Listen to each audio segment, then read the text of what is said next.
Hello, one and all, and two and the rest. I never understood that phrase. I'm currently procrastinating in regards to an animation I'm working on. That should be done sometime next month or the month thereafter. But for now, I thought I'd do something a little bit different. The thing I'm usually complimented on is my line work, so I decided I'd do an art gripe mainly about that. I was outside, kicking cans and rolling hoops down dirt roads, and considered what the subject might be. Like most artists, my interests are short-lived and have flimsy pretexts. To that end, League of Legends recently updated the character design of one of its champions. I personally don't play the game anymore, as my internet, believe it or not, used to be slightly better than it is now. Although that's sort of like saying I used to have polio, but then I got tuberculosis. Is that one worse than the... Never mind. Anyway, I noticed mainly because long ago I liked to do skin ideas for their characters. Those are just one little side project I used to do, and involved with that was the long-running idea to make one of their races, the Yordles, they were called, more unified. The girls were all blue or purple elves, and the boys were all rats and plush dolls. It didn't really make much sense. I liked the design enough that I did a couple of sketches and figured I'd play a little bit with the idea in this video. So, off we go! And welcome back me from about 2 minutes ago. Sorry if I'm shattering any illusions for you. But I am going to be working in Paint Tool Side today. I'm not going to go through all my brush settings and whatnot. I know some people, you know who you are. You know my complaints. Anyways, I haven't mentioned it, but we're going to be working with Tristana because she's the one that actually got the update. There's probably plenty of others that do need updates, but hey, it's League of Legends. They have, what, like 5 million champions now? So I'm really not going to worry too much about it. But that is her new update. She didn't really look that much different in the first place. But she kind of had this tiny elf girl look. Like her ears were... I don't even guess. Okay.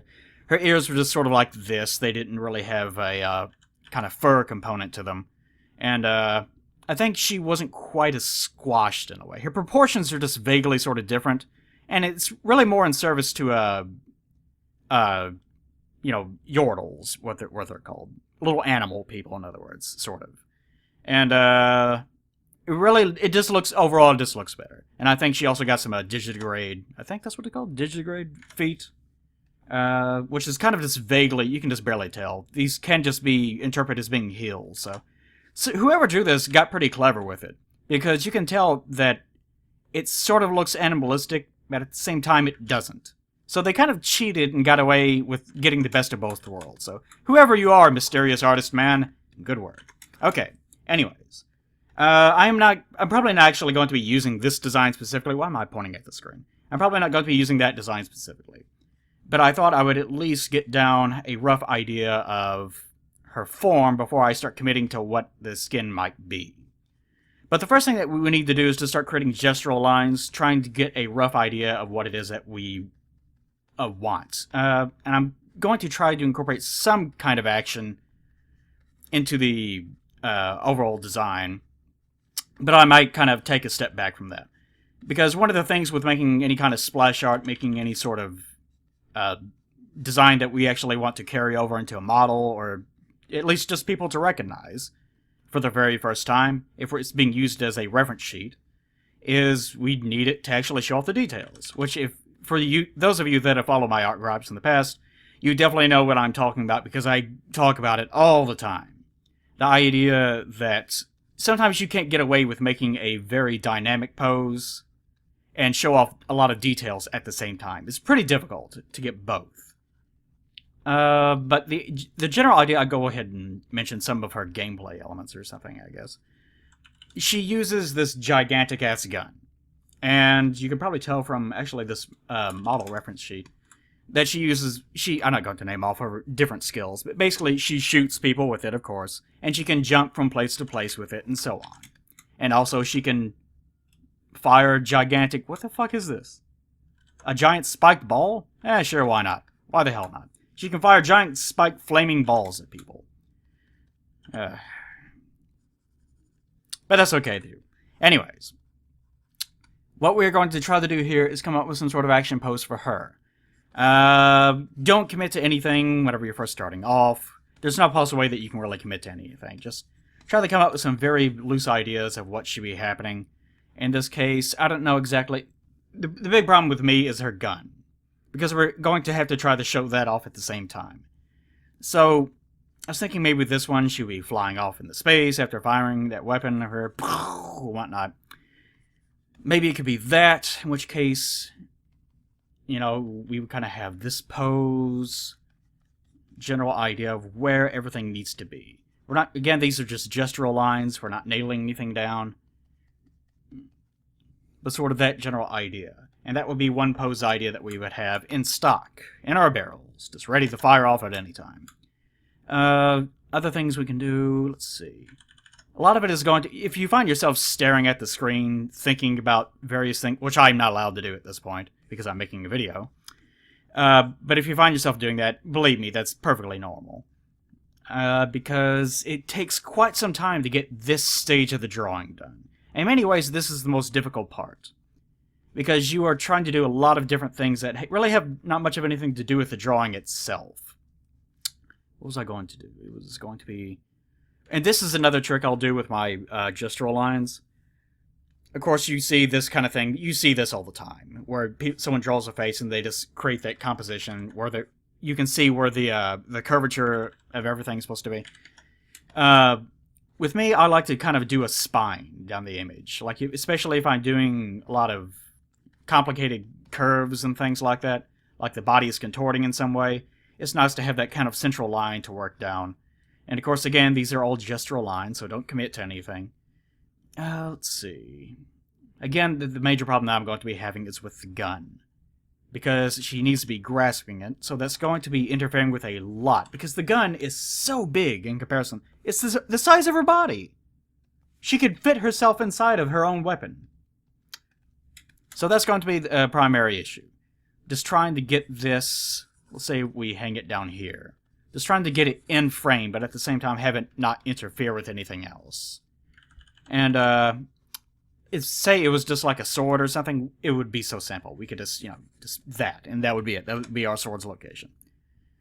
So, and of course you might be thinking, well, that doesn't look quite right because of, it's not posed correctly or whatnot. And that's fine, because again, these are just gestural lines. We're just trying to get a very rough idea down. It doesn't really matter what the, final result is going to be just yet, because we're just trying to get ideas. And one of the primary things that we're going to be thinking about whenever we're doing these gestural line sort of thumbnails is what really they should be. Usually what you would do, if you're working in traditional art, usually what you would do is you would just go through and create thumbnail little blocks where you would draw in like image after image, idea after idea, and then think, yeah, that composition would look okay. And then you would go back over, pick one of them out, and then blow it up, and then draw something to match it. In this case, I'm going to pull this down a little bit. And if I do sort of trail off in my thoughts, then forgive me, but I am drawing at the same time. And blocking it off. It doesn't need to be quite that big. This will be good enough. So this is another one. This arm probably doesn't need to just be doing this out into space. It doesn't seem to actually be doing anything. But you get the idea. We're just creating framework ideas for how she might be in an action-oriented pose. And I'll also point out this. I actually already have a final version of one of these things drawn. But I wanted to give you a rough idea of how this works, because I am going to be skipping ahead. And I wanted to show you something like this. Let's say if we have a point of view image where the face is like this, and we'll block this off a little bit, give her some hair, rough idea. Kind of have it archy hair for a moment there. But if it is something like this, and we had her kind of coming towards the camera, then that would look good as far as a composition goes. Like, say, come by like this, have one leg sort of vanishing into perspective that way, and another like this, and maybe have the gun kind of trailing off in this position or something like that, and maybe one arm outstretched, kind of a Superman pose or something. That would be fine as far as a pose goes, but you notice in a final result you would mainly just be seeing her head, and you wouldn't really see what her outfit looks like beyond maybe, say, this thigh, and that's it. So while it can be a good pose, you need to also consider the fact that you're trying to show off the design. You can't just poop whatever you want to onto the canvas and have that be it. Okay, but that's the general idea behind this. I actually wanted to work one of these down. Let's... maybe I can't... Hold on. That actually kind of gives me an idea. I'm going to copy this, paste it, leave you there, and I think I'm going to make you a little bit lighter so I can work over you. This kind of gave me an idea that maybe she could just be sitting on this thing, rather than actually having to worry about firing it or something like that. That would make it easy to show off both at the same time. Wish I thought of that earlier. Might have been able to work up something a bit more finalized. Or maybe I'll just skip ahead after making 2 recordings, who can say? Ha ha ha! I like to cheat. Okay, we can do this, come up with a basic idea, block it off, say that's the general gist. Actually, this probably needs to be brought forward a little bit because I can't have too much hanging back. Because if I did, see that most of it is kind of just, there's too much weight on this side, in other words. So what we can do is bring this forward a little bit. Again, don't commit to anything. We can erase this whole damn thing if we want to. It is not... Don't let it bother you one way or another. Don't get something kind of 1/4 of the way done in your gestural lines and then say, well, I can't get rid of it now. It looks too good. You can get rid of anything. You know, you don't have to commit to anything. This is your thing. You're creating this for your own experience. Unless, of course, you're working, then you're screwed either way. Nervous laughter.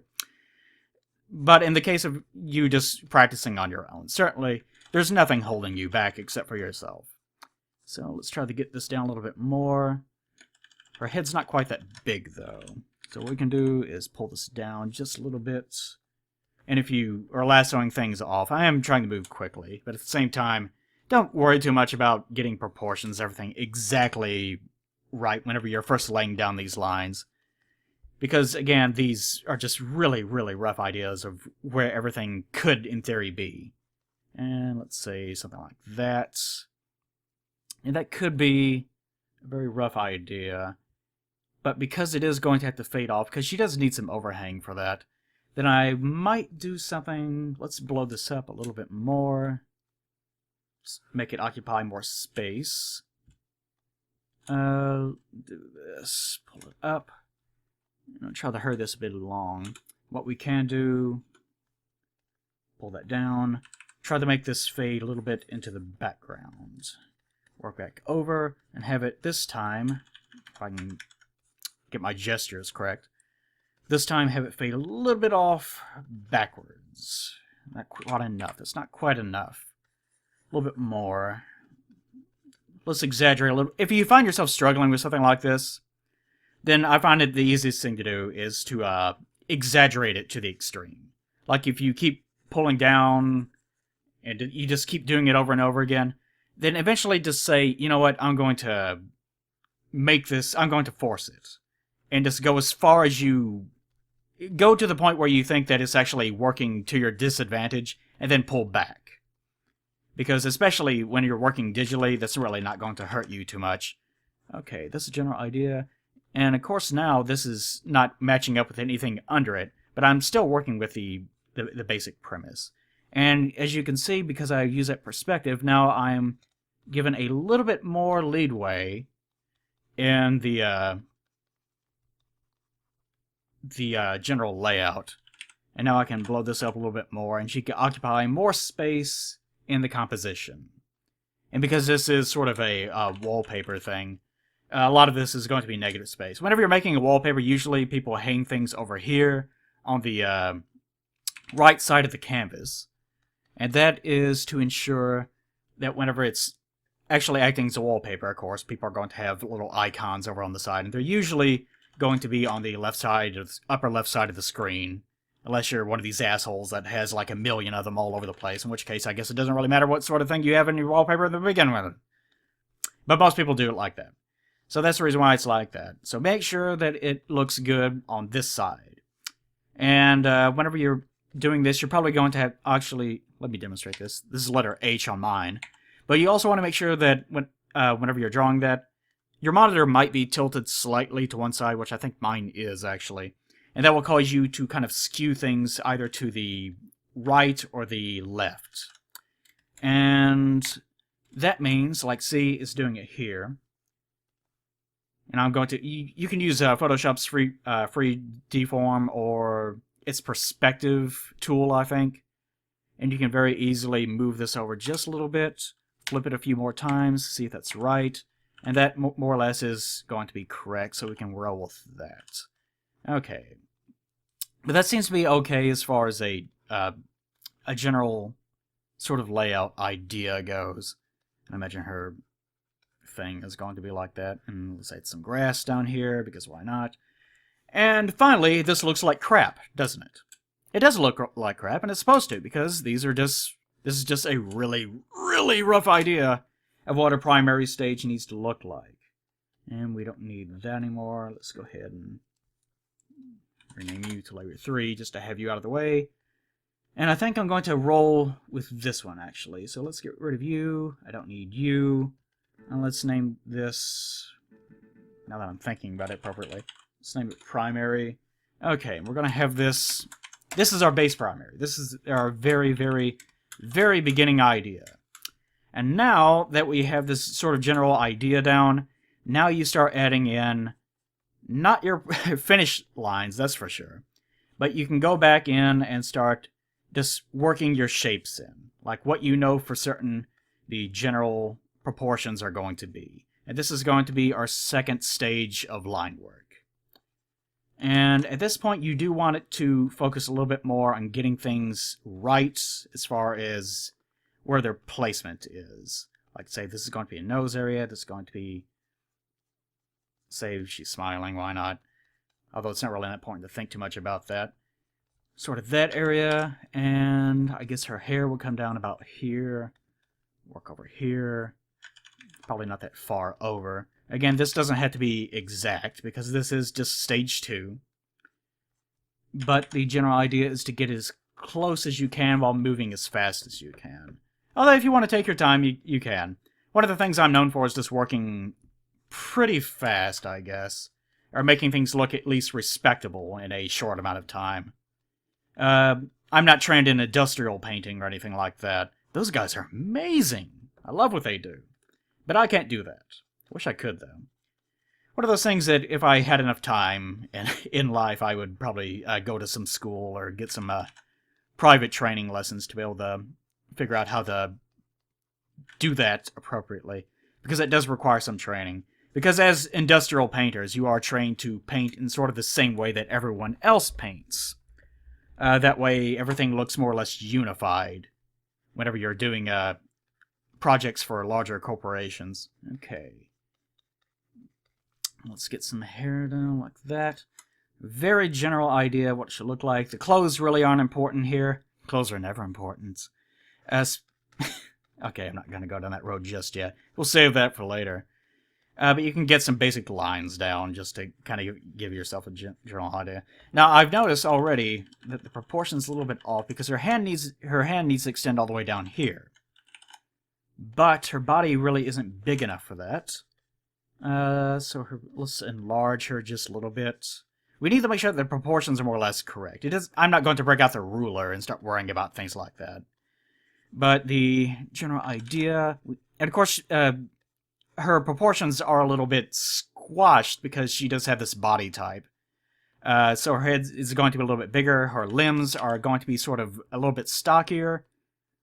And as far as how to get that right, to make that look correct, that's probably just a matter of experience.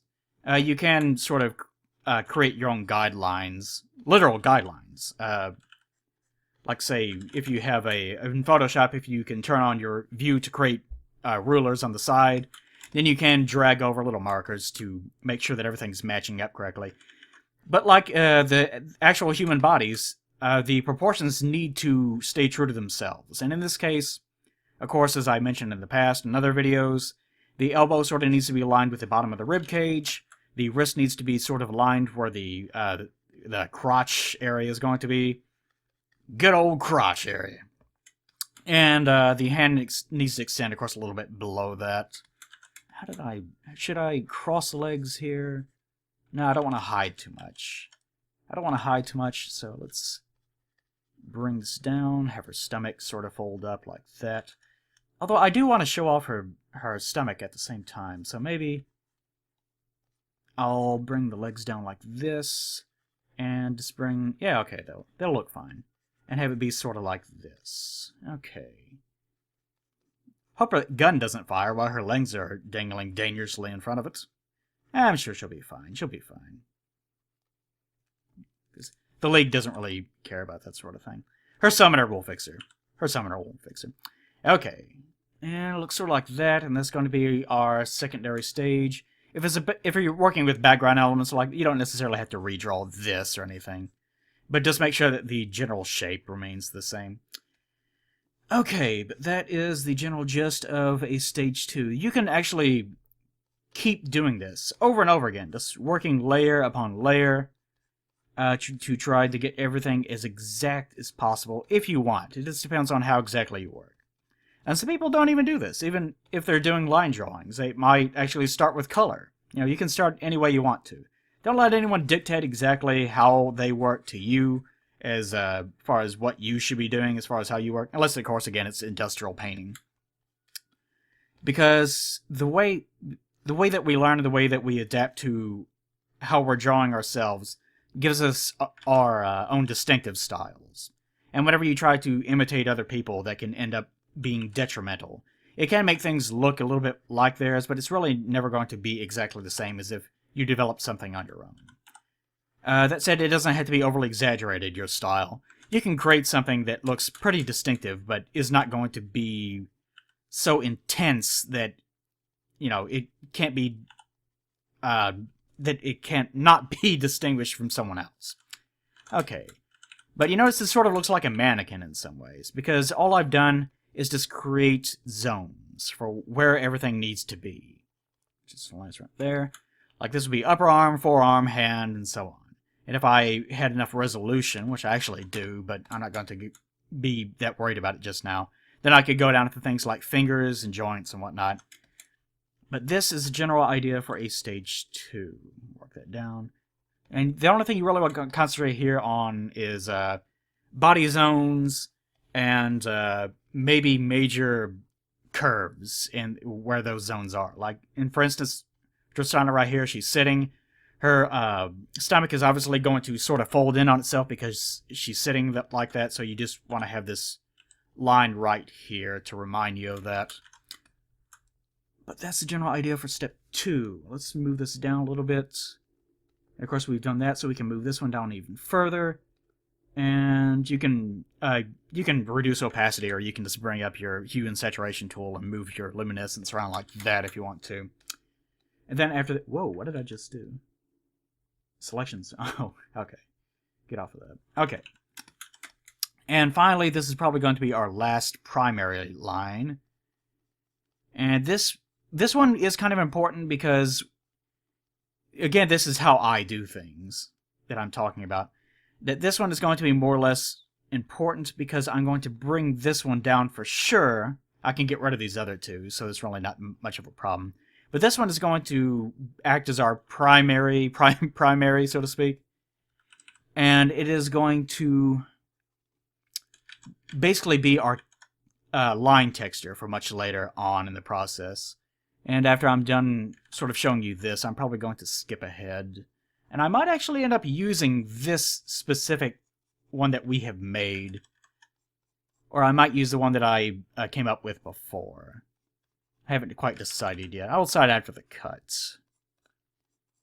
But in this, I need to be a little bit more exact than I'm being right here. And I'll remind you, if you're working digitally, the more layers that you have, especially the more memory that you're going to be consuming. So working at these very high resolutions, you need to have a fairly powerful computer to pull this off. Although in the case of paint tool size, especially, and just doing basic line work, it's really not that much of a concern. Okay. Let's follow sort of that route. Let's get a little bit of her nose in there, a little button nose. And, okay, at this point I haven't even decided on a costume yet. Which is going to be a bit of a problem because you should have that line work in, even though this is sort of still gestural, pretty gestural. you do need to have that sort of distinguished by this point. And this is... her face is a little bit too wide. This is actually kind of fucking it up. Let's reduce my brush size a little bit. Let's not commit too much right here. Let's just create a little bit of that, a little bit of this, and get this done as quickly as possible so I can get back to listening to 2 live crew, because that's very important to listen to 2 live crew when you're drawing, because you really do need to be cooling. Very important. But this way, we're trying to squish this down. We're fixing proportions at this stage of the drawing.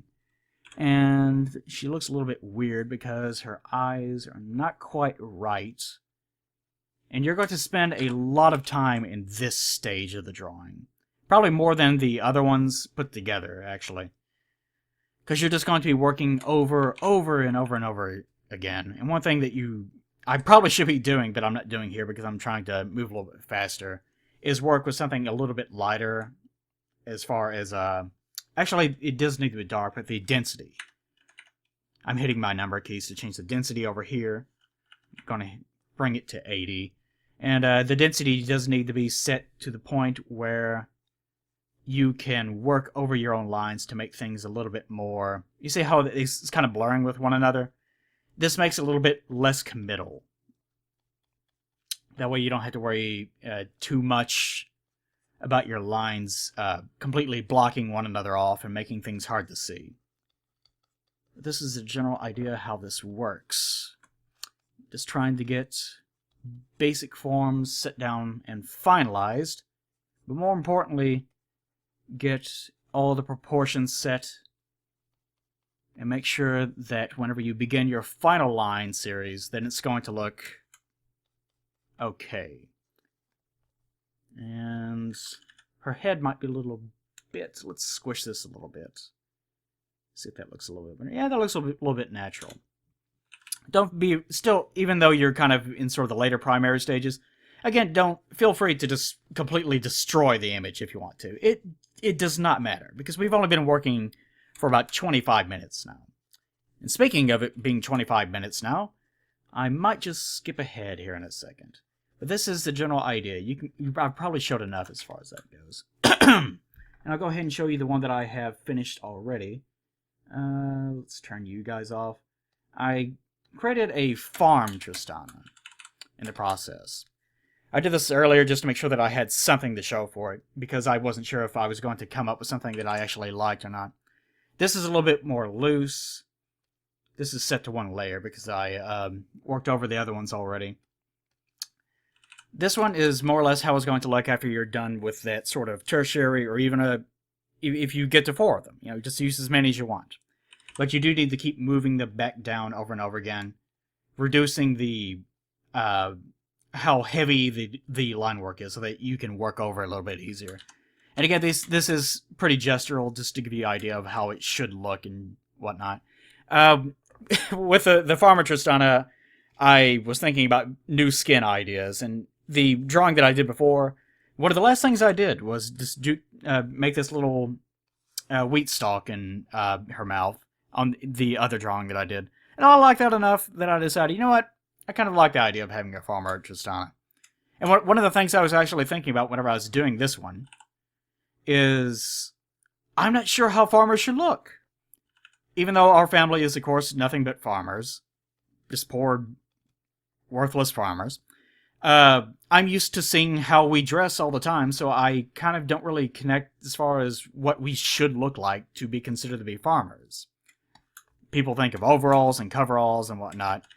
But really, we just walk around in button-up shirts and jeans, and that's pretty much it. I also gave her a shotgun because that makes her look like a hick, because we're hicks. We farmers. But you get the idea of how this works. Whenever we're creating our sort of basic foundation for line work, you just need to concentrate on creating gestural lines that don't commit to anything, but do manage to show off all the major zones of everything that you need to be working over. And once you have gotten to that point, then you can just keep going and just keep going back over your lines over and over again until you do get something that you actually do like. And that's the gist of it. And I'm tempted to keep going with this, but I'm going to stop myself. Now I'm going to jump a little bit ahead with this one, I believe. I don't think I'm going to use this one. Or I might later. I'll jump a little bit ahead with this. I'm going to create another layer on top of it. And it's going to be the same exact sort of general idea. This is not going to be the final, and the one that I'm working over on this one is not going to be the final. And this one I'll show you the final stages of my line work. Since YouTube took it upon itself to destroy the audio of my previous version of this video, I decided to substitute the music interlude that I had in between that point and this coming point, with me, Plague, whom you've never heard before. Now I'm going to fill some space with absolute nonsense. Maybe some farting noises, or maybe actually humming the tune that was replaced audio in the first place. It was Wilson Pickett and, Two Light Crew actually was not splendid, and I think the problem child most of all was hypnotized by Fleetwood Mac. So, everyone blame Fleetwood Mac for all our problems. Thanks a lot, Stevie Nicks. Bye! Oh, do I have a belly full of vermicelli. That was a mistake. Oh, that was such a mistake. Oh, no. Oh, no. But I'm back. I actually made the mistake of drawing this one off camera, and then I realized, I didn't actually show it. So I went back and drew this one, which you did see. But I'm not actually going to use this one. I actually did lasso out some elements from this one, and I stuck it with this one. So you probably should be able to actually see. It's like the foot and some of the hair and little bitty things here and there. But you can do that. You can draw it multiple times. It doesn't matter. Just do whatever it is that works for you. Okay. Now that we're at this point, and let's see, is that the primary that I'm seeing? Yes, okay. Let's actually move this up a little bit, because I am going to be retaining some of the primary. Just free to form this up to where it's a little bit cleaner looking, but not necessarily clean. It's good enough. I might want to work the edges a little bit. Always work the edges, kids. I don't know what that means, but be sure to do it. Because otherwise, things happen. What things? I don't know. Hey, Plague, why'd you draw a farmer girl? Because reasons, that's why. Shut up. You ask too many goddamn questions. Alright, here we go. And that's it. Let's get rid of that one. Okay. Now we have this. We have 1/2. Should I go ahead and merge this?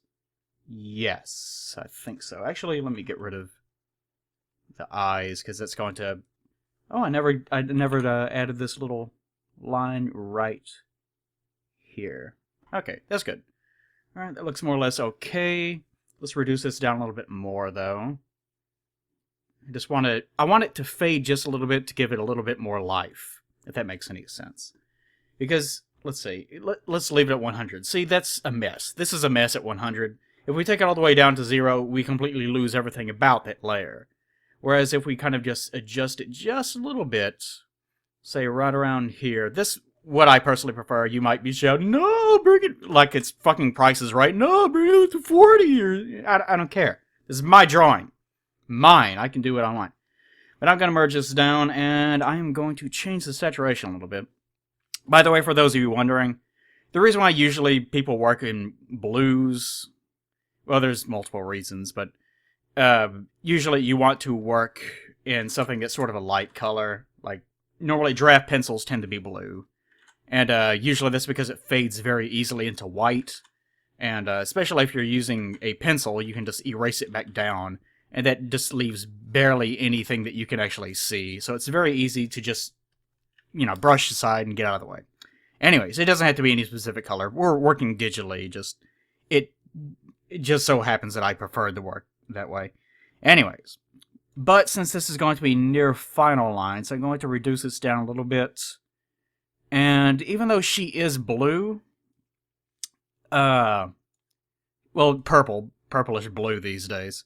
Even though she is that color, I am probably not going to match her lines, to the shade of her skin. If I wanted to do it more advanced, as I showed in the ending of the Dark Souls Trifusion series that I did, you can actually go in and lasso out each individual area, like, say, her ears, her hat, and so on. and change all the individual colors of those lines to match whatever it is that you're going to have the final color be. But in this case, I'm going to take a little bit easier, so I'm going to make it more of a brown color, because I'm sure that once I have this colored, and I'm not going to do it in this video, but once I have it colored, then the whatever's in the background is probably going to be a yellowish color because of the sun. So as a result, I'm just going to keep it sort of this general saturation level. And I think I'm not going to work it too much. Let's leave it about there. Okay. But this, of course, is not my final line work. It easily could be. It easily could be, but I'm going to work back over it. I set it to where I wanted it to be, and now I'm going to lower the opacity down a little bit so I can work back over it. And now we get started on the actual final line work. I'm going to be working in black, just to be safe, although I probably won't actually keep it black. And if you'll notice, I was working kind of with a brush about this big whenever I did the final preliminary little layer. And that was... Damn it, will you stop undoing to the previous layer? And that was so that the edges... Since each brush is... Let's say it this way. Each brush has a dense center with a little bitty kind of area on the very edge where it blurs because it's a lower opacity on the brush setting. If you have it large enough, it can bleed out over the edge. And for a lower primary stage drawing, that can actually help your upper layer line drawing, which we're going to be doing, blend a little bit more with the surrounding areas and make it look a little bit softer.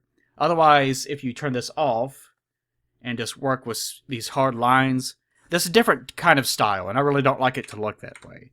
So it's good for me to work that final primary layer with a very large brush. If that makes any sense whatsoever, and it may not. I don't know. I don't care. If you're not learning, it's not my fault. I'm not a teacher. Okay. But the general gist of how I make my final line strokes, and this is because I began as a traditional artist, is I make very, very small, fine strokes everywhere. And in this case, I'm drawing the eyes. These are kind of taking the shape of eyelashes, but I'm just very slowly trying to work over the same exact line stroke. And again, this is just how I make my strokes. Your stroke method can be completely different, especially if you began as a digital artist rather than a traditional one. It's going to seem a lot more natural to you to just have big, long strokes like this. But I don't go for length, I go for girth. That's what I do, because that's a penis joke. Yes, it is. We keep it classy here on the Pelagio Gripes channel. We keep it classy. But this is generally how I make my strokes. And more importantly than perhaps stroke method is going to be the actual forms that your lines take. And say with this eye, for example. One of the reasons why people tend to say that I make attractive looking women is going to be because of the eyes. Because, of course, everything is drawn towards the face, usually, in character design. So it's important to have good eyes. In this case, I think her lashes might be a little bit overdone. Although it might not look that way once we pull back out and zoom, pull back out as far as the zoom level goes. It might look a little bit natural after that. And of course, we are working at a very high resolution. That's also going to affect a few things. But the general method I use is just like this, if I'm getting a little bit too fine. And unlike the previous layers that I was doing, in which I was just going as quickly as possible and just working over previous layers with very, very sort of just impressionistic or, minimal line strokes. And this one, it's obviously a lot more defined, and I'm concentrating a lot more on getting everything nailed down appropriately. Not overly fond of these eyelashes right now, but that can change over time. I can go back and fix it later or just completely replace it. It's completely up to me. But right now, I'm just trying to show you the general gist of how I make these strokes. And whenever you're uniting one sort of zone, that is to say a body location to another, as far as I go anyways, I usually like to thicken the line where it meets the other lines. Like, say, instead of just making it like this, one single stroke, or making it very thin, and making the eye line like that, like this, I instead like to do this. Why? It's just one of my little methods. It doesn't necessarily look better or worse than any other. It's just how I personally draw. Now, I'm not going to go over all sorts of things, but I did want to go over some basic stroke methods, just to give you a rough idea of how things work. Okay, what's a good one to start with? Let's say linear hatching. Let's go with linear hatching. Linear hatching is whenever you create lines next to one another that are basically the same exact, thickness, but you end up putting them so close together that it creates the illusion of value. And this is a bit more important if you're working in, say, ink, but you can do it with your basic line work digitally. And I'll use it here with the eyes to create this illusion that it's working up towards here. Make it look a little bit like this, and fade a little bit in, and it looks okay. You don't want to. It depends on what the tone of the image is that you're working with, but in this case, I'm not going to go too heavy with it. Just make it look just a little bit like that. Now let's see what it looks like with the primary off. Primary off, you end up with something that looks a bit like this. And you can see that that tiny bit of hatching has created the illusion of value. And the more that we zoom out, the more almost, not realistic, but the more value it has. Okay. And I guess while I'm talking about hatching, let's talk about cross-hatching, which should be something that a lot of people have heard, but of course cross-hatching, and this might be a good area. Cross-hatching is whenever you're basically doing the same thing as that linear hatching I was talking about. Although with linear hatching, you're putting them closer and closer together to create the illusion of value. With cross-hatching, you're doing opposing strokes. And you create value in that way. By just going back over like a left to right stroke and then an up and down stroke, or a diagonal from this side to diagonal this time. You're making X's, basically. You're making X's all over the place, and that ends up creating the illusion of value in that respect. Again, a little bit more a traditional art thing, but still useful to have nonetheless. And here I'm going to erase down at about 40, no. Pixel size pretty strong with its setting, so I'll take it to 20. And erase this down to, no, hold on. To give this a little bit more of an oval look to it. Get my edges down some, because that's a little bit too harsh for my taste.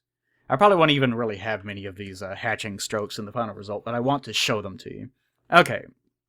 And actually, this right here, these are not necessarily just linear hatches or cross hatches. These are also contour hatches. They're contour hatches because I'm following the curvature of her eye. Like, the eye is, of course, this is completely unrealistic. Her eye would actually be like this big around if it was realistic. But of course, this is just it's just that kind of design. It's just cartoony design. So it's not that big a deal.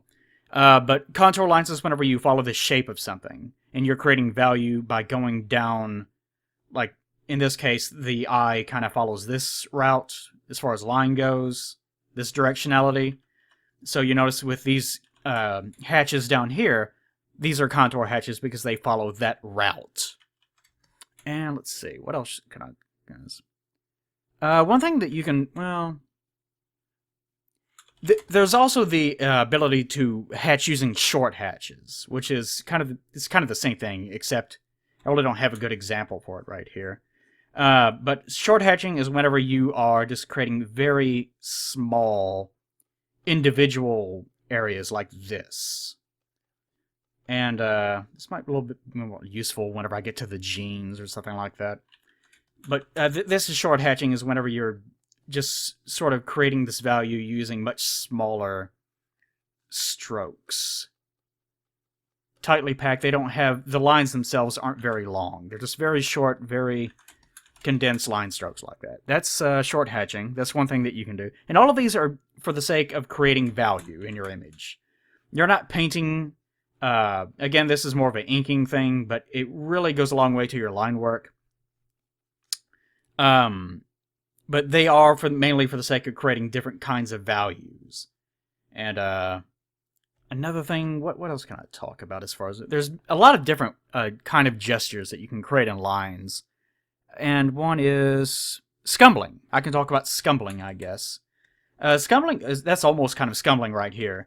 But it's mainly for the sake of texture. Let's just go down to the genes for a second. Let's say that I have already created line work here.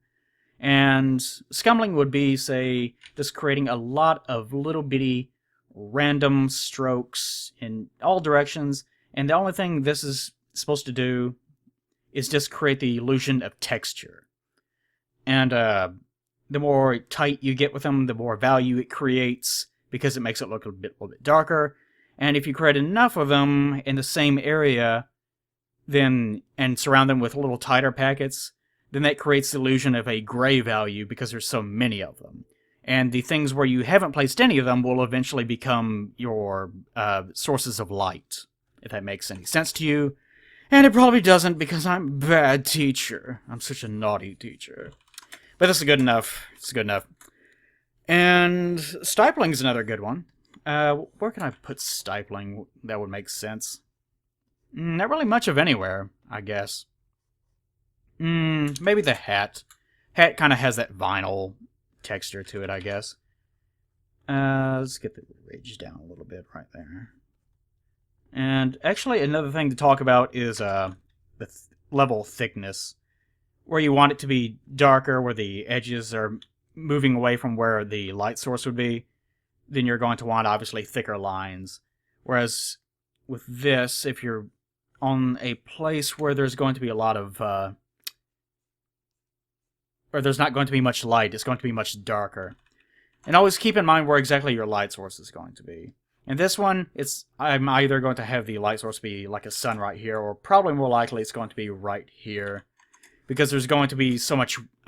this is a wallpaper, so I'm probably going to move her over a little bit, so I'm going to want the light source to be right here. And in this case, the shadow for this is probably going to be right here. But keep in mind... And actually, let me finish off my thought about stifling. Stifling is just dots. It's just little bitty dots. The more that you have in a location, the darker the area. The fewer that you have, obviously, the lighter the area. And the purpose of doing it this way, rather than just making lines, is that it creates also the illusion of texture, and it has different effects. Like it's just a matter of looking at it and thinking, what can I do with this effect? And whenever you're doing your line work, the more time you can spend, like things like this take quite a bit of time. So usually I don't bother, but like just doing it this way obviously creates a much different effect than if I had just made a single line. This makes it look a little bit more realistic in some ways and gives it a bit more texture. Stippling is good for things like water in some cases, depending on what kind of strokes that you're placing down, and a bunch of other things. I'm not going to go through and name all of them, but you get the idea. Now, one last thing. I think I've shown a bit enough as far as the general gist of things go. But as I was talking about with lights and darks, even though there's going to be a light source up here, which means that there's probably going to be a shadow cast right around here or so, I'm not going to do that in this particular line image. What you want to do is just get your basic lines down. You can create some thickness, but don't go completely overboard with it. Because it's easier to work into darks than it is to work from a dark to a light. In other words, if you are going through and putting down all your lights and darks, this is more of a charcoal thing, but the gist of it remains the same. If I, say, made this entire area dark like this, and I filled this out and cleaned up the edges and whatnot, then I can't get rid of that. Digitally it's much easier, obviously. But if I just leave it like this, I can make another layer, my layer 2 right here, and then I can just go back over and kind of fill this back out, decide, you know what, I want this area to be dark, and then just fill that in. And then, if I need to make a correction to it, then I can just remove the layer, I can just select this one individual layer and erase what I don't want. And that's the easiest way to do it if you're working digitally. And if you're working traditionally, the same sort of idea follows suit. Never go too dark with your image right off the bat, because that's going to be a huge disservice to your workflow. Because you're going to spend more time trying to fix things rather than just working as fluidly as possible. Okay, but you get the idea as far as what my stroke method usually is. And I'm going to... One thing that you can do, especially in these more cartoony sort of styles, is the edges of things, especially the very outside edge, like, say, the ear here. Her ear, and, let's say we get down to the gun here. Probably need to be a lot thicker if you're going for more of a cartoony look. Whereas the closer that you get to the core of the image, unless there's going to be strong, darks there anyways, then the thinner that you want your lines to be. And that is for the sake of adding detailing or going back over it with color. And again, you can make a whole image out of nothing but very thick lines. I'm not saying you can't, or that it looks better or worse. But to me, that's just how I prefer the work. And remember, like I said, you can always go back over it later and just add more thickness and more darks if you want to. Whereas if you just go right off the bat and you work with a 50 layer or a 50 size brush and every single stroke you make is with this 50 size, then you can't fix that. It's done. Whereas if you work small and work up, then you can easily fix any problems that you find arise, and you can always work back over. And you can do it with additional layers, so you don't have to worry too much about it. Okay. But I think from this point, I'm going to go back to watching Dragon Ball Z, because I'm a huge nerd. Or maybe go back to listening to Live Crew, or maybe I'll just go masturbate in a corner or something. I don't know, like a little goblin. Go over by the heater, the water heater down in my basement, and just jerk off in a corner, making strange noises. Alright, enough of that. In special keeping with my ongoing theme of replacing audio that YouTube flagged beforehand, I will now do something very special for you and read an excerpt from 50 Shades of Grey. Chapter 18. Oh my! We're spending the night here. I've already let my parents know not to expect us back. You don't have to worry about Chris. Oh! The arrogance of his assumption doesn't annoy me. Instead, it serves as proof of his thoughtfulness, though. I worry about leaving with one man and coming home with another. I push the thought away, eager to indulge in a bit of Mr. Grey. Thank you. I fling my arms around his neck, beyond ecstatic, and smile at him, cramming every bit of joy I feel into it. The suite that I could hardly bear to enter into an hour ago has now become the perfect place for our reunion. His answering grin is scorching, completely in tune with the hunger in his eyes, and his impatient erection. Again I catch my breath, thrilled to my core when his low tone washes over me. You're a rare beauty, Anastasia. I cannot wait to be inside you. I've clung to the memory of what you feel like around me. He runs the back of his hand down my cheek, then lovingly traces the line of my jaw with a knuckle. Those fevered words ratchet my desire to unbearable levels. And when he throws me onto the bed with a predatory glint in the steel of his stare, I feel like it's Christmas. Only I'm overwhelmed by choice. Not sure what toy I want to play with first. Greedy to get my hands on as much as possible of his flesh. He crawls up between my legs, where he stops to rid me of my sodden panties. He slings it away carelessly, his ogling eyes never leaving the naked place they covered. He continues to stare, licking his lips, obviously beyond aroused by the sight, but there's nothing to hide my intimate folds, and I feel exposed, squirming, and certain that my blush reaches all the way down there. He takes his sweet, torturous time, luxuriating in his private viewing activity. He makes no move to touch me, but the ravenous mold of his face pushing me to run up the steps of desire, taking them 3 at a time. 3! I shift in needy response. He growls, low in his chest when he grips my inner thighs, pushing them apart, Keep still, or I'll make you. I gasp at his provocative threat, and on pure instinct and raw desire, my hips tilt up by their own accord, crazy in its need for any contact. His hands slip around, cupping my backside as he pushes his nose into my sex, inhaling deeply. Oh, fucking my! Christian, please, I moan, begging for more. When he comes away, I catch his gaze. His eyes look unfocused, cross-eyed with lust. Oh, we're out of time, sorry. Bye! Welcome back, me, thanks me. This is the dawn of the second day. I actually was working on it last night, a little bit before I went to bed. This is whenever I did most of the recording. And now it is the day after.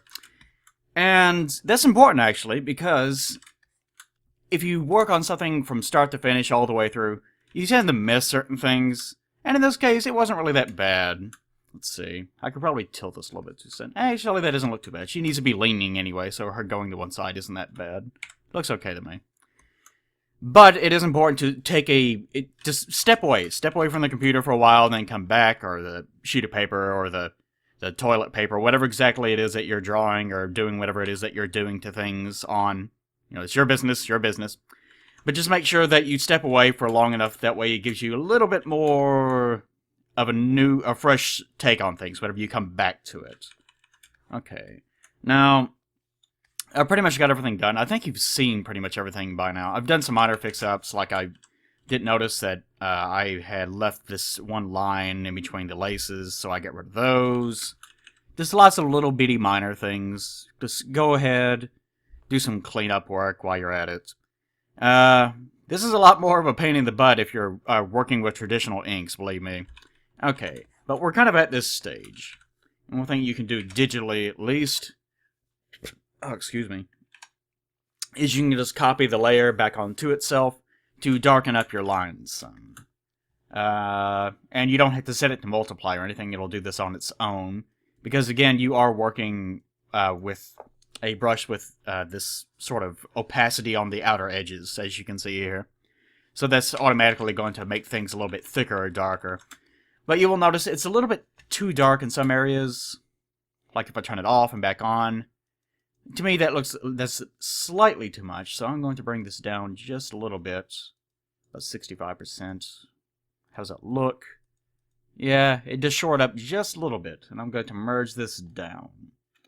The one disadvantage of that is that it's going to create more of a blur on the outside edges, so if you're, say, wanding things, you'll notice it's not going to create as much of a, it's not going to pick up on the selection quite as well.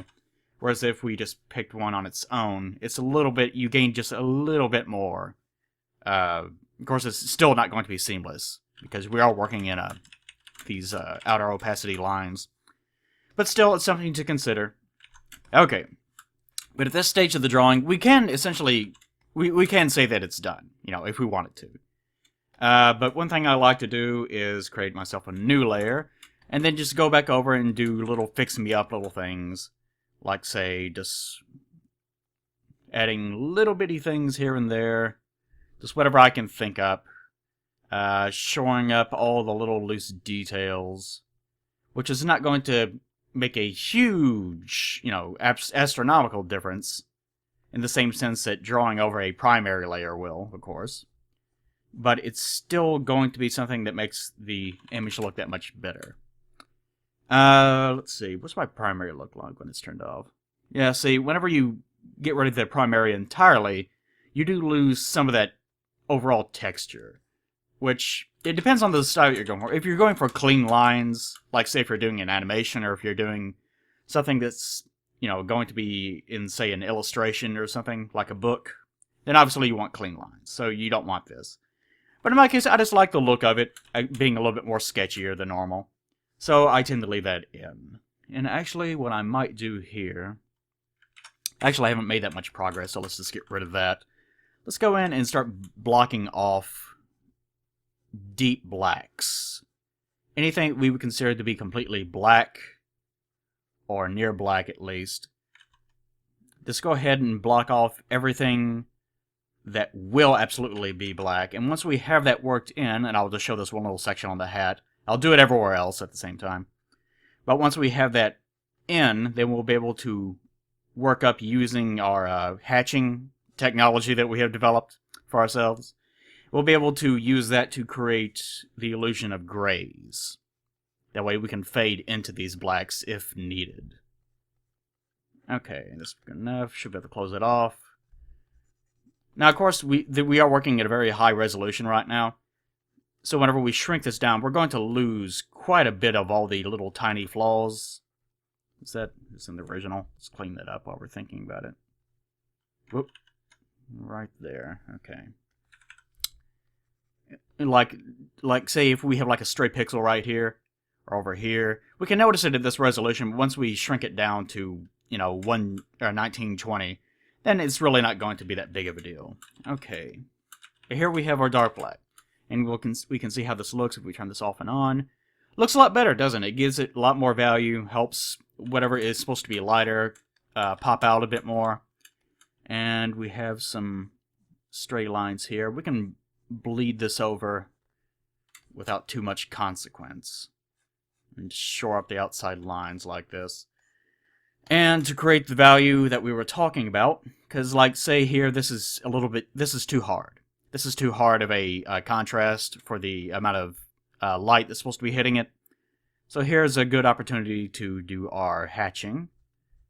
So we just go through, create a lot of even lines. Then the closer we get, we add more lines. And that will create more of an illusion of it fading into the black itself. Now you may want to ensure that it isn't a complete transition, because then it makes it a little bit more obvious what's going on. Again, this is just sort of a light touch sort of thing. It just depends on how exactly you want it to look. Like you see, I'm just kind of touching up the very outside edges right here. That makes it look a bit more like it's in a realistic texture, which is something I might not want if I don't want it to look overly realistic. So in this case, I could probably just get rid of it, because it does make it look like there's more creases there. And just leave it like it is right here. Fade that in a little bit more. Keep it like that. And if I do want it to kind of have that same look, then I can just crosshatch it near the edges of where it should be fading in. And there we have it. It's not like it's a spectacular, oh, that's so fucking amazing. It's not like that. It's just one of those little things. Everything in regards to art is usually going to revolve around little bitty tiny, minuscule moves that you do in your art that may not really be appreciated by anyone ever, but do add to the overall quality of the image. Like, see, I'm doing here, I'm just adding this little bitty furl to give this just a slight more three-dimensional look to it. You can't even really notice it. And certainly no one's ever going to pay much attention to it. Unless they're one of these assholes that zooms in at the finest detail, starts criticizing every little bitty thing. Pedants. I fucking hate pedants. I have a lot of them in my comments. I hate you guys. I love you guys, but I hate you. Of course, I am one of them sometimes, so I can't really criticize too much. Okay, anyways, but that's the general gist of that. Let's see. What else can I show off here? And of course, we have our... Let's shore up these eyes a little bit. I like to do these little sort of... These aren't really bags or anything, but mascara tends to sort of bleed over whenever you apply it. It doesn't have these very obvious, solid black areas beyond, like, say, the eyelashes. So this little move, I actually picked this up fairly recently that I started doing this. I like doing these little understrokes to sort of... This isn't quite hatching, it's sort of contour hatching in a way, but they are basic line strokes that you can pull out that makes it look a little bit more even, I guess. And a lot of it, this final stage, is just shoring things up. Going in, just... Actually, I haven't set this yet. Brush size instead of zoom. There we go. I've been thinking about getting into us, but it's not something that really... If you're starting out and you're just thinking about drawing, you really just need like an old shitty Wacom or something. It doesn't matter. Don't try to use your mouse, because I've actually done that before, and it is a nightmare. Like, you're probably not even going to learn much of anything about stroke method if you're using a mouse. So my suggestion would be to just go for like a little cheap $100 tablet. That's all you need. I could still use one, if I wanted to. It's not a big deal. Another thing you can do during this stage of cleanup, get yourself a low opacity eraser, go along the edges of a lot of these lines, and just kind of start erasing down some of the value around the edges. Especially if they're sort of wherever your light source is going to be. That's more of a thing that once you have added your color, you're going to have these hard outlines. Like, say if the sun was right here. And, like, say, this is our light source. Obviously, we don't want these lines here because this is where a lot of light would be bleeding over onto, like, your ear and your cap. So, if we had it there, we would most certainly go back and start erasing down these lines. And the more that the light bleeds over, the more of that line that we're going to get rid of. Which is why whenever you're at that stage, you will want to merge all of your lines down and probably into one. Although that said, you want to make sure that whenever you do things like that you keep a copy of the original. Especially if you need to wand off things, because if you start erasing lines, like if I erase this, then once I try to make a selection with the wand tool, it'll go outside of the boundary of the lines that I've drawn. That's why you keep originals around, even if you don't plan to use them in the final result. Okay, but that should be about it as far as that goes. Is there anything else I want to do that I'll show off especially? Any sort of stippling or... I don't actually want to create too much of a texture in sort of this area. But this area, I guess, since this is going to be going into a shadow anyways, this is not going to be like a complete... Actually, let's make sure that I'm working on the right layer here. Let's do it here instead. Create a few little contours. And we can always add in a actual real texture later whenever we're doing coloring. But again, this is a Linework tutorial, so I'm not going to be coloring in this one. But we can always add that in later, so it's not something we necessarily have to handle with the Linework, although that will create a different look than just handling it exclusively with color. And zooming out, that doesn't really look like it did a whole lot, and it really doesn't. But again, this little tiny marks. If you take a look at someone like Van Gogh. Van Gogh is an example of someone that was famous for his line work. His line work is not realistic by any stretch of the imagination. Like, obviously, Van Gogh was, someone that was not popular whatsoever whenever he was alive. He was considered to be a burden by his family. His brother kind of detested him but loved him at the same time because he was a financial drain on them. Because he was someone that, oh, I'm an artist, but he never really succeeded and he didn't really make much of any money. It wasn't until the sort of post-modern sort of, Impressionist movement came along. Not postmodern, what am I saying? But the Impressionist movement came along that people noticed that he had made these Impressionist works well before it became popular. So they went back and sort of retroactively made him more popular than he ever was in life. So he never actually lived to see his own fame. But anyways, point being, he had these Impressionist strokes.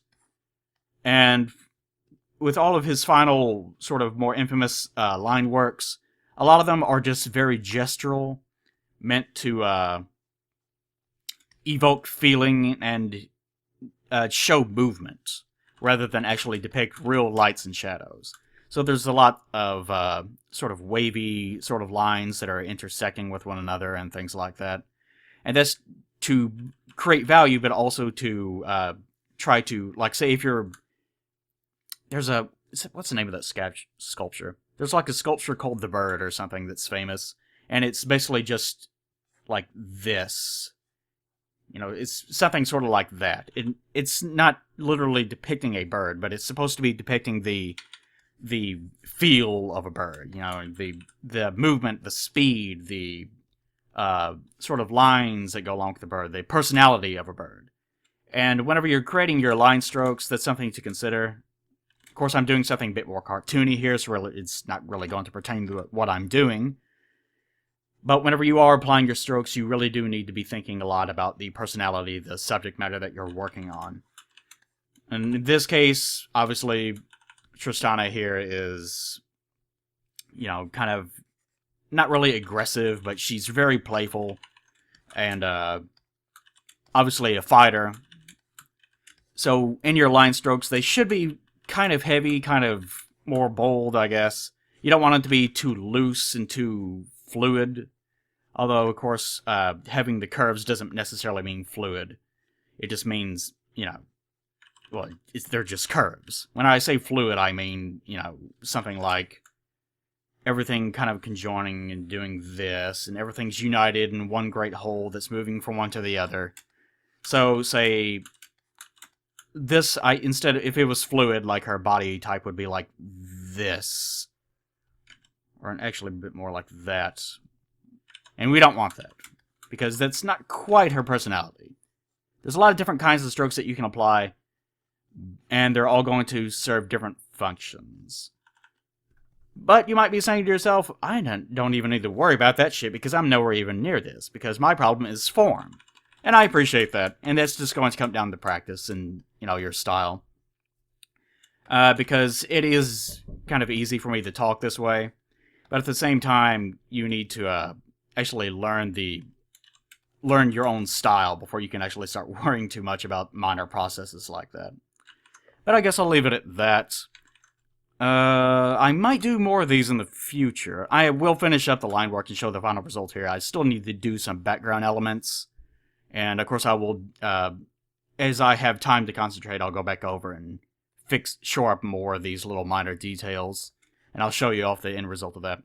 But I might finish this in another art gripe in the future, in which I do exclusively color. Although I'm not much of a, I'm not really known for my coloring skills in the first place. More line work. But that's usually how I do line work. And that's the end of that. So I will see you guys in the next art gripe, possibly. And I'll be finishing up that animation sometime next month or the month thereafter. But for now, I hope you enjoyed this. If you have any questions, please ask me, because I just fired this up and started rambling for the most part. If you have any more kind of in-depth questions of things that you have been struggling with personally, feel free to ask in the comments and debate with one another over which one that you really want to see, and I might end up doing something with that. Again, thank you all my patrons that enable me to even do this in the first place. This would probably be something that's more suited to a stream, but obviously I can't do that just yet, because I haven't moved and so on. That'll probably take quite some time, actually.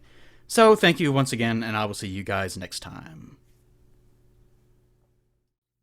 Go the Fuck to Sleep by Adam Monsbach, I think. The cats nestle close to their kittens. The lambs have laid down with the sheep.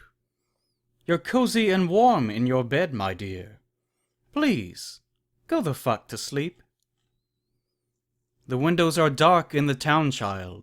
The whales huddle down in the deep. I'll read you one very last book if you swear you'll go the fuck to sleep. The eagles who soar through the sky are at rest, like the creatures who crawl, run, and creep. I know you're not thirsty. That's bullshit. Stop lying. Lie the fuck down, my darling, and sleep. The wind whispers soft through the grass, hun. The field mice, they make not a peep. It's been 38 minutes already. Jesus Christ, what the fuck? Go to sleep. All the nursery kids are in dreamland. The froggy has made his last leap. Hell no, you can't go to the bathroom. You know where you can go? The fuck to sleep. The owls fly forth from the treetops. Through the air they soar and they sweep. A hot crimson rage fills my heart, love. Come on, shut the fuck up and sleep. The cubs and the lions are snoring, wrapped in a big snuggly heap. How come you can do all this other great shit, but you can't lie the fuck down and sleep? The seeds slumber beneath the earth now, and the crops that the farmers will reap. No more questions. This interview's over. I've got 2 words for you, kid. Fucking sleep.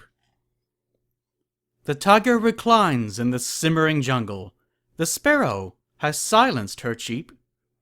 Fuck your stuffed bear. I'm not getting you shit. Close your eyes. Cut the crap. Sleep. The flowers doze low in the meadows, and high on the mountains so steep. My life is a failure. I'm a terrible parent. Stop fucking with me, please, and sleep. The giant pangolins of Madagascar are snoozing as I lie here and openly weep. Sure, fine, whatever, I'll bring you some milk. Who the fuck cares? You're not going to sleep. This room is all I can remember. The furniture crappy and cheap.